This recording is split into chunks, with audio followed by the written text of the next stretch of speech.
Allez, c'est parti. Bonjour à toutes et bonjour à tous. Nous vous proposons aujourd'hui un petit moment en tête-à-tête avec Roger Lafrenière, artiste peintre. Roger est l'un des plus grands artistes franco-manitobains, diplômé de la faculté des arts de l'université du Manitoba. Il a organisé sa première exposition au Centre culturel franco-manitobain en 1969. Il a aussi cofondé la Maison des artistes visuels francophones en 2000. Bon, Exactement. bonjour Roger, Bonjour. comment vas-tu? Moi, ça va très bien. Et vous autres? Ben merci, nous ça va très bien, nous sommes bien reçus. Un atelier, nous adorons les ateliers de peintres. Merci. Alors ça Celui-ci nous, il était carrément en désordre, mais c'est, c'est la vie d'un artiste, ça. c'est la vie d'un artiste. Il nous fait penser un petit peu à l'atelier de José Pires que nous avons en Nîmes, que nous avons interviewé, et nous pensons très souvent à lui, ainsi qu'à Claudine, sa compagne. Alors, merci de nous recevoir dans votre atelier, ici même à Winnipeg. Alors, j'ai intitulé notre rencontre L'art, la peinture n'a pas de frontières. Quel est votre sentiment? Oh, vous avez absolument raison. L'art, c'est universel, carrément. Bon, est-ce que vos œuvres sont connues au-delà des frontières Oui, canadiennes? absolument. J'ai eu des expositions en Europe. J'ai plusieurs bons clients en Europe. J'ai des toiles à Paris, j'ai des toiles. Mon père est rendu à Paris. J'avais fait une série de, de toiles abstraites. Et puis il y a un pilote de la ligne Air France qui est venu il y a 3 ans de ça. Puis sans savoir qui l'achetait, il en a acheté deux de ces toiles-là. Puis rends-toi compte que c'était mon père et mon beau-père.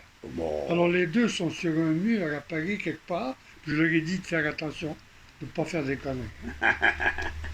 bon alors, est-ce que vos œuvres sont connues, ça maintenant, hors des frontières canadiennes? Ça, c'est important. Donc, en Europe, mais également.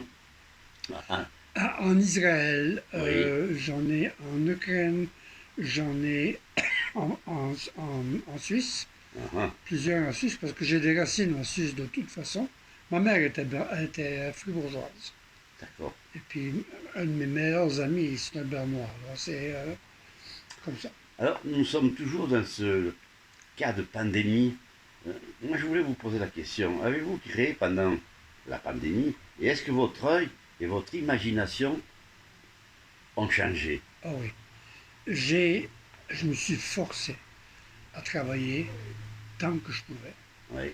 Ça ne veut pas dire que je travaillais tous les jours parce que je pense que ce qui est arrivé, à un moment donné, je me suis tapé une petite déprime dans le milieu de tout ça.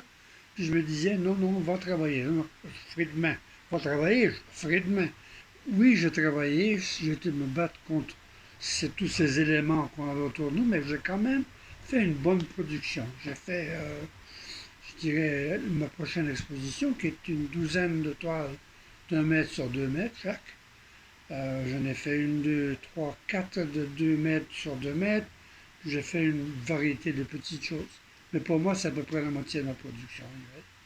Donc, j'ai lu avant de commencer une toile, vous parcouriez tranquillement les routes des prairies à la recherche d'idées. Alors, est-ce vraiment un passage obligé, cette sortie? Aucunement, non, c'est juste pour me changer les idées. D'accord. Euh, je vais souvent avec un morceau de toile que je mets sur ma voiture quand Oui. j'arrête. Et puis, euh, j'esquisse le paysage devant moi. Grosso modo, pour faire la composition.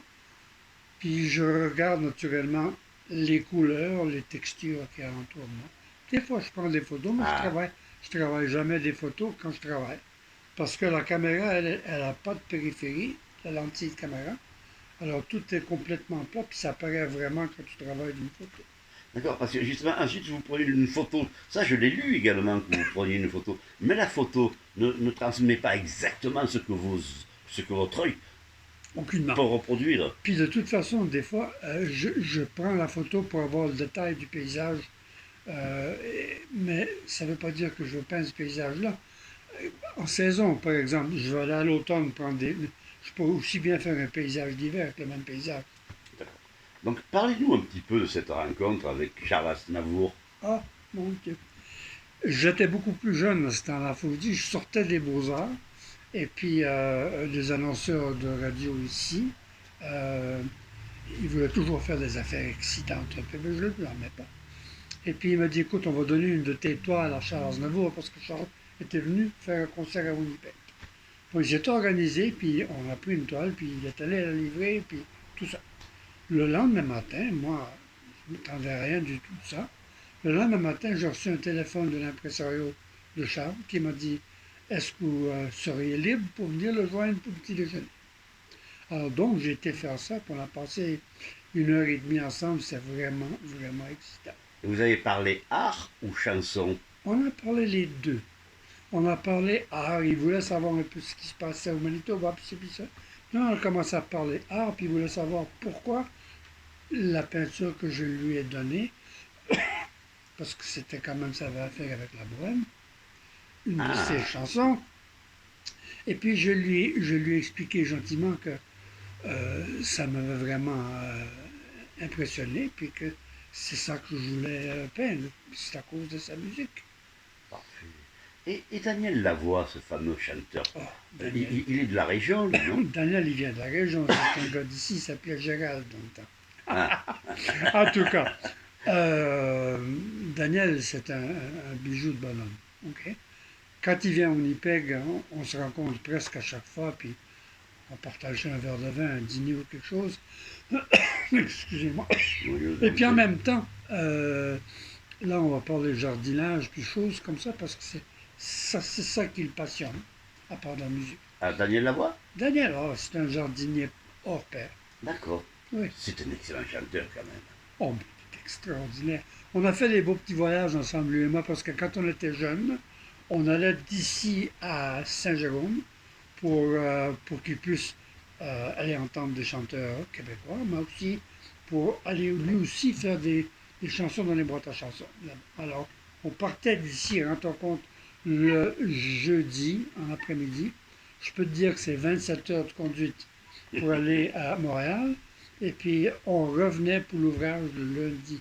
Mais il fallait bien alimenter les deux personnages, je suppose, et que ce soit en liquide ou en solide. On faisait tout ce qu'on pouvait pour y arriver. Alors, une question, parce que vous avez déjà un certain âge, hein, Oui, oui. il a fallu que je cherche, Comme Aznavour, il aurait dit d'un âge certain. il a fallu que je cherche loin pour trouver votre âge. Je l'ai trouvé, mais Bon, je ne le dirai pas. bah, moi, ça ne me dérange pas du tout. Allez, J'ai non, 77 ans. Alors, 77 ans. bah, c'est 22, un numéro. 22 juillet 1944, vous êtes né. Oui, Voilà. j'ai, j'ai, je suis arrivé au bon temps pour mon père, parce qu'à ce moment-là, les pères de famille avec un enfant étaient choisis pour aller à la guerre. Ouais, Puis après ça, quand moi je suis arrivé, il venait juste de deux enfants, puis le père, maintenant, il pouvait rester ici. d'accord. De toute façon, il a travaillé pour l'industrie aéronautique à ce temps-là, travaillé sur des avions de guerre, etc. Bien, alors, on parlait d'âge, et moi je voulais vous poser une question. Ça, Alors, ouvrez-vous facilement votre porte aux jeunes artistes, et que vous apporte-t-il? Et vous, et vous, et vous-même, que leur apportez-vous? Parlez-nous-en. j'ai toujours eu une porte ouverte à cet atelier. Puis je l'ai dit à tous les jeunes artistes qui veulent venir visiter, ils ont qu'à venir. Juste téléphoner d'avance pour être sûr que j'y suis. À part de ça, j'ai pas de.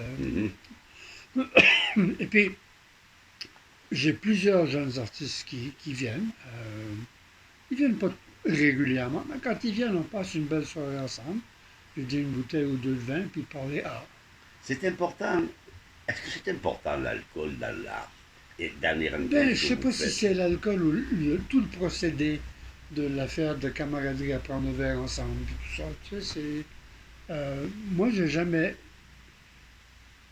jamais fait euh, des œuvres d'art ayant bu trop d'alcool.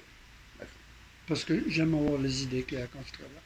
À ce sujet, pour travailler, vous êtes plutôt du matin, l'après-midi ou la nuit? J'ai été tous les trois. Ça change maintenant. Ok. Mais je préfère l'après-midi maintenant. D'accord. Mais il y avait un bout de temps quand Quand j'étais nouveau marié et on avait 2 enfants, chaque deuxième fin de semaine, on s'échangeait. Toi, tu vas te lever pour la fin de semaine, toi, tu vas te lever pour l'autre fin de semaine, etc. Ben oui, mais là, à 6h30 du matin, tu comprends, tu étais dans l'atelier avec les deux gamins. Ah ben ouais, bien sûr. Ah ouais. Puis ça a changé. Alors, comme Et ça, est-ce qu'on a une perception de l'art et de la nature en fin d'après-midi, par exemple? La lumière a un intérêt pour vous, pour reproduire, pour peindre. Est-ce que la lumière qui pénètre dans votre atelier est importante? oui, des fois, elle m'embête. Ah, Et puis, quand elle m'embête, ben, j'arrête de travailler. Parce que tu vois, j'ai une belle grande fenêtre de ce côté-là qui est en vitre totale. oui, Ça diffuse bien la lumière, mais ça, c'est le sud. Et le sud qui va au sud-est, alors, à sud-ouest, excuse-moi. Alors, quand le soleil commence à baisser un peu trop, j'ai énormément de bleu qui passe à travers cette fenêtre. d'accord. Puis, il faut que je fasse attention aux couleurs que je mets sur mes toiles parce qu'il y a beaucoup plus de bleu dans le visuel à moi. Il y a beaucoup plus de bleu, Ah ben oui, ça reflète le ciel. ben, bien sûr. Alors, est-ce que la nature est toujours le sujet principal dans votre travail? Non. Oui, en général, mais j'aime bien changer de tas de branches pour me changer les idées. Dernièrement, j'ai fait une série de brebis, de, de petites bêtes. J'ai fait un chien, j'ai fait toutes sortes de différentes choses pour me changer les idées. J'aime aussi beaucoup travailler la pierre. D'accord. À l'été surtout. Vous sculptez donc. Oui, oui. À l'été, je fais de la pierre dehors parce que c'est ça de la pierre, Et l'abstrait? l'abstrait. Et l'abstrait, est-ce une rupture avec vos œuvres traditionnelles? Non, C'est non, indispensable, l'abstrait, dans vos... absolument, absolument. Je ne termine jamais mes peintures avec un détail tellement intense qu'on qu'on n'y pense plus à la toile. J'aime établir un vocabulaire pour le visualisateur et puis après ça, laisser tomber les affaires, puis laisser finir l'image tranquillement. Tu Et vois. Alors, est-ce que, ça devient abstrait. Les coups de pinceau deviennent abstraits à ce moment. est-ce qu'on se rend compte, et est-ce qu'on peut se rendre compte, vous l'artiste, que cette toile est terminée? Ça, Est-ce c'est qu'elle est définitivement terminée lorsque vous posez vos pinceaux? jamais. Mais j'ai appris, par exemple, à un moment donné, de prendre une décision puis de vivre avec. Je veux dire, bon, ben, j'en fais plus sur cette toile. Je me suis déjà pris à reprendre 2, 3 jours plus tard. Tiens, je vais rajouter un petit Ah, quelque chose, oui. puis je massacre la toile. Ah, d'accord. Parce que si c'est plus dans la pensée. Donc il faut garder sa première pensée Moi, je parle et pour moi. continuer. Pour moi. Excusez. Je vous en prie.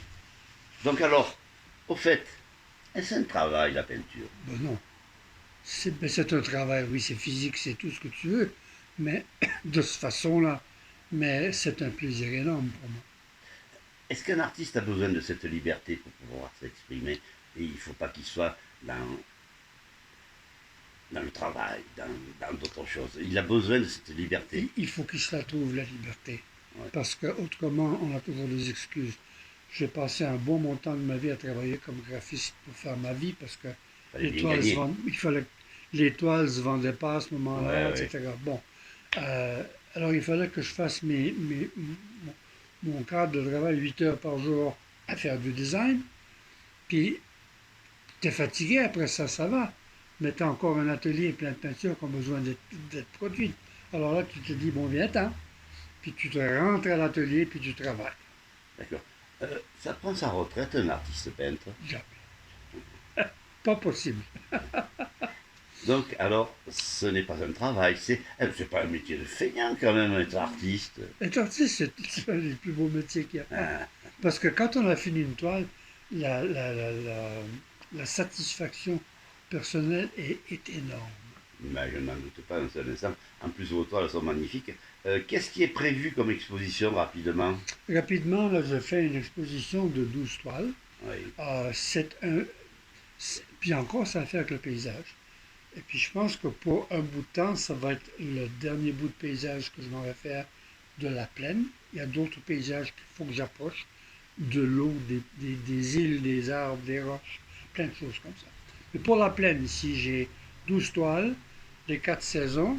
Chaque saison a matin, midi et soir comme lumière. Un peu comme, je pense que c'est Malin qui a fait ses meules de foin, et puis qui les faisait journalièrement, comme ça, tu vois, pour pogner la différente lumière.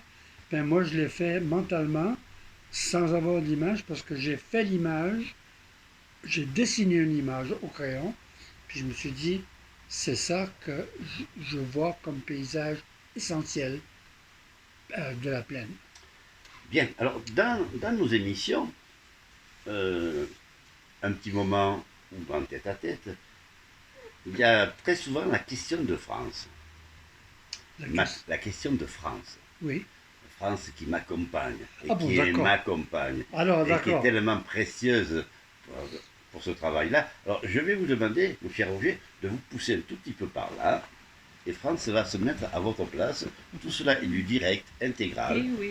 Et puis, donc, vous vous repoussez, rapprochez-vous de France et je vais vous surveiller quand même. Rapprochez-vous. Oh, ben quand même, hein. Bien, bien, bien, bien. Rapprochez-vous de France. Parfait. Ça va, on est bien On Vous est cadré. êtes bien. alors là les deux tourtereaux de l'année.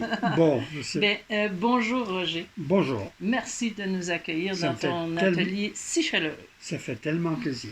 Alors moi, ma question, elle est imprégnée de la perspective que j'ai moi-même ressentie dans cette deuxième visite personnellement au Manitoba. Et elle concerne le ciel. Parce que, bon, nous sommes dans ce qu'on pourrait appeler le plat pays du Canada. Oui.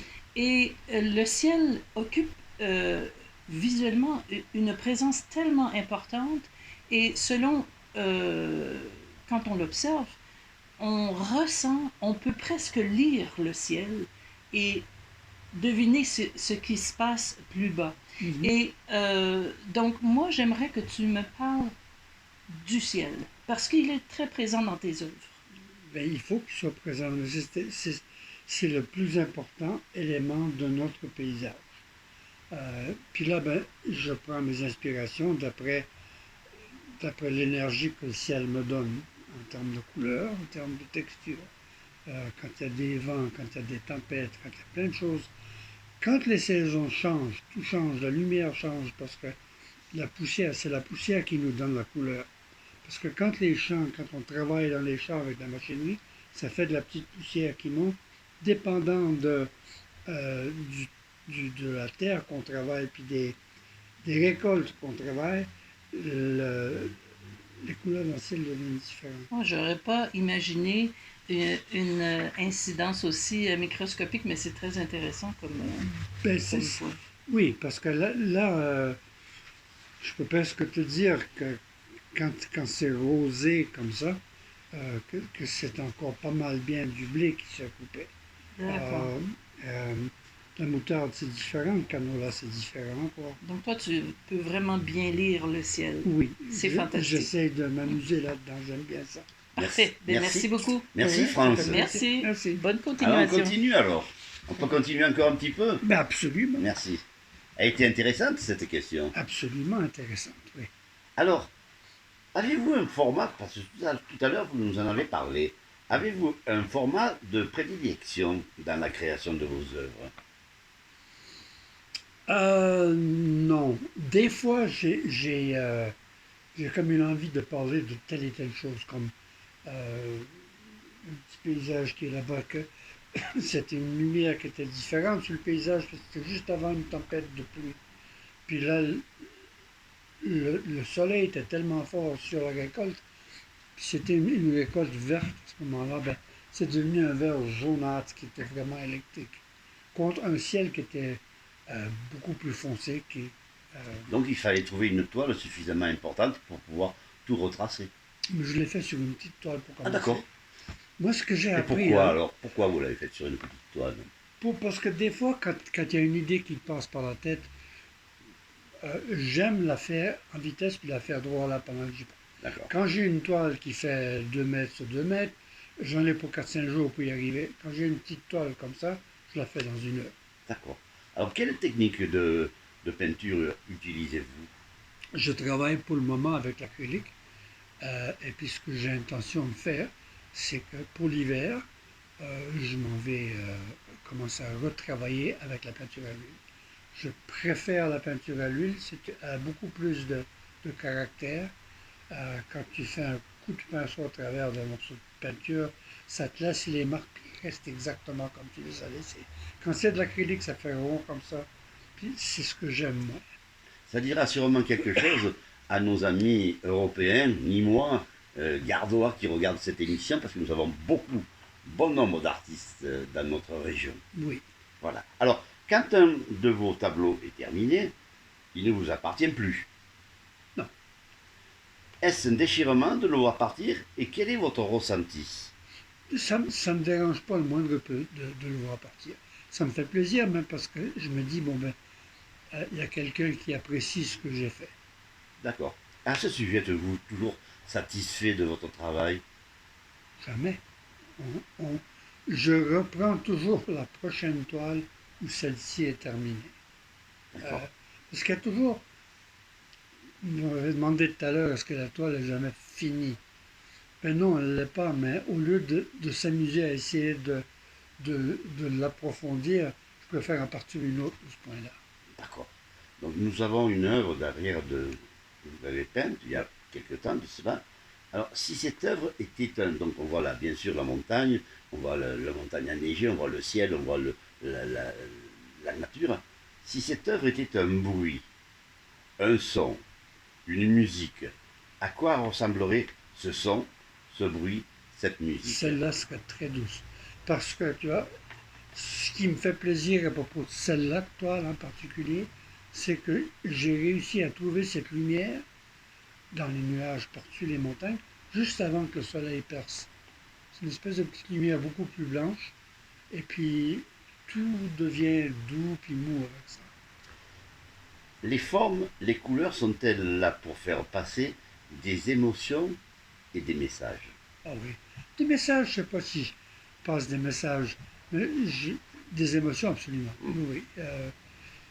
Comme toute personne, des fois on a des journées un peu plus fortes que les autres, plus énergisées, plus je sais pas quoi, mais euh, puis là tu as besoin d'une palette beaucoup plus intense en termes de couleurs, par exemple. Tu vois. Ah, et à ce sujet, ça tombe bien, avez-vous des difficultés à trouver l'inspiration ou une idée originale? Ben non. Parce que tout ce qu'il y a à faire, c'est aller dehors et regarder un peu ce qui se Mhm. passe. Tout le monde ils disent la plaine, c'est plate. Ben, j'aime mieux leur dire que ça serait grand temps de la regarder bien comme il faut, parce qu'elle n'est pas plate du tout, la plaine. Elle est extraordinairement belle, elle est forte, et puis elle a une subtilité incroyable. Alors quel est le moment le plus marquant dans votre carrière? Quel a été le moment le plus marquant? Est-ce que c'est aujourd'hui pendant cette interview? Non, je plaisante. J'ose à peine le Je dire. plaisante. Ah, je ne peux pas te le dire parce qu'il y en a eu tellement de beaux moments dans ma carrière. Il y a des moments où certaines choses sont arrivées qui étaient subtiles, puis en même temps, le monde en général ne le saurait pas. Par contre, je peux vous dire que j'ai toujours, je recherchais à être accepté dans la communauté artistique manitobaine, puis ça prenait une espèce de, de coup d'envoi pour que ça arrive. Il fallait que quelqu'un en situation importante fasse quelque chose pour que je me fasse reconnaître d'une façon. Puis j'ai eu une bonne amie qui, quand elle s'est mariée, son mari avait de l'arthrite, il ne pouvait pas mettre de bijoux. Donc, ils ont acheté deux de mes toiles pour se les échanger au lieu des anneaux. Oh, Puis elle, c'était une directrice importante de galerie. ah, donc, et là, ça vous a aidé. Ben, c'est sûr que ça. Dites-moi, ici, c'est une ville, c'est un pays plutôt anglophone. Ouais. Comment arrivez-vous, vous, Roger, à défendre la langue française? Parce que je m'en sers. Je m'en sers continuellement. J'écoute ma radio en français, j'écoute ma musique en français. Ben, j'aime le blues, le jazz, tout ce que tu veux, mais j'ai toute ma musique que j'écoute continuellement. Et puis, même que j'y pense même pas, j'ai des amis anglais, des fois anglophones, on est en voiture ensemble, puis il me demanderait jamais de changer de retour. Puis pourtant, il a toujours su le français. Donc, quel est votre artiste, peu importe dans l'art, quel est votre artiste français préféré? Ou alors, quel est l'homme politique qui vous pouvez vous inspirer? Ben, il y a énormément de vos chanteurs que j'ai appréciés dans les années. Serge Reggiani, c'en est un. Ah oui, oui. Oh mon Dieu, Jean-Pierre Ferland, c'en est un autre. Mhm. Charles Aznavour, c'est sûr et certain. Gilbert Bécaud, peut-être. Gilbert Bécaud, Patricia Cass. Oh, c'est incroyable. C'en est plein, plein, plein de bons. Serge Lama. Oui. Ben oui, Et politiquement, qui est-ce qui vous est? je déteste la politique. Vous détestez la politique. Voilà, ils viennent ils viennent de me jeter à la rue la question. Alors, Ben, faites seulement avec votre question, je vais voir si je peux vous la répondre. euh, la technique de travail, vous avez utilisé le crayon au plomb. Oui. Qu'est-ce qui vous apporte de plus que les autres crayons? Est-ce que vous en servez pour un aplat? Non. Quand je travaille avec le crayon au plomb, je travaille sur un papier d'aquarelle qui est assez mou comme surface puis qui a une bonne dent. Alors, il se marie bien les deux. Parfait. Eh bien, Roger Laferrière, merci beaucoup de cet entretien en tête-à-tête dans un petit moment. Je voulais vraiment vous remercier de nous avoir reçus. Mais ça me fait énormément plaisir. J'espère qu'on va se revoir. On se reverra. Mais ce que je voulais vous dire, c'est que nous aimons les artistes, que ce soit France ou moi, nous aimons les artistes. Et Bravo. nous défendrons toujours la culture. Merci énormément pour ça. Merci à toutes, merci à tous. Roger, au revoir. À très bientôt. À très bientôt. Bye bye et restez-nous fidèles. Absolument. Au revoir. Salut.